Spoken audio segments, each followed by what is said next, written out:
Bonsoir Estelle. Bonsoir Mohamed. Vous nous mettez l'eau à la bouche. Plus de 1000 chefs participent à ce projet lancé donc par la France, bien sûr. Est-ce que vous avez reçu votre invitation, Mohamed ? Hélas non. Et vous Moi non plus. Moi non plus. On fera un petit dîner à part.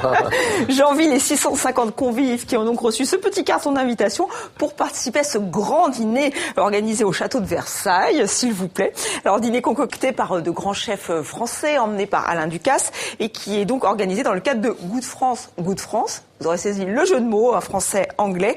Et c'est une opération séduction, il faut le dire, lancée par le ministère français de la diplomatie et TV5 Monde est partenaire. Il y a donc ce dîner à Versailles, mais pas seulement. En fait, ce soir, ce sont 60 ambassades de France et 1500 restaurants dans 160 pays qui vont organiser un repas à la française. Je vous rappelle que le repas de la gastronomie française est inscrit au patrimoine culturel de l'UNESCO. Et je dirais que c'est mérité, Estelle, sans être chauvin. Alors c'est en tout cas une opération qui est née d'une idée qui n'est pas franchement nouvelle. Ça a même été... Oui. Ça a été Auguste Escoffier, c'est ça ? Voilà, célèbre cuisinier français du XXe siècle, il avait créé les dîners d'Épicure dans 147 villes différentes. Alors là, on voit plus grand, 160 pays, je vous le disais. Et nous partons tout de suite au Mexique, où ils sont très heureux de participer à cet événement. Voici 2 restaurateurs qui participent à Goût de France.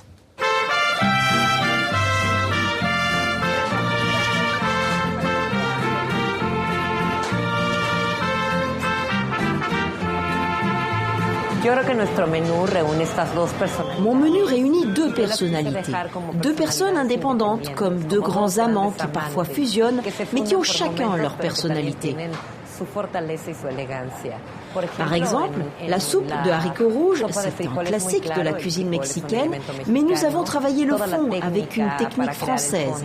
Et en plus, on y ajoute du foie gras. C'est un plat à 2 personnalités qui s'entrelacent, qui s'embrassent, qui s'aiment, mais qui restent indépendantes.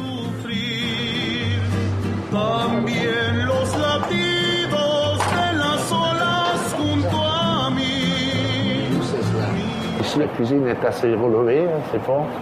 Nous, on a une cuisine un peu plus douce. Et par contre, ce que j'ai remarqué, c'est qu'au niveau technique et au niveau préparation, il y a beaucoup de choses qui se ressemblent. Voilà, fantastique.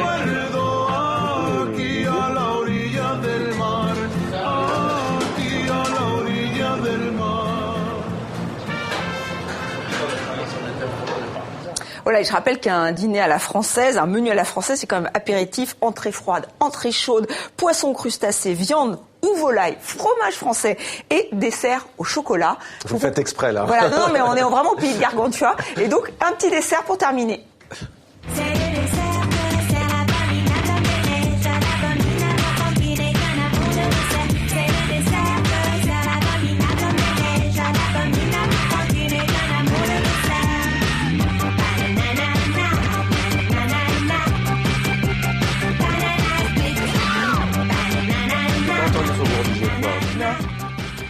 Banana split de Lio, un petit goût de madeleine presque. J'ai connu, de Proust.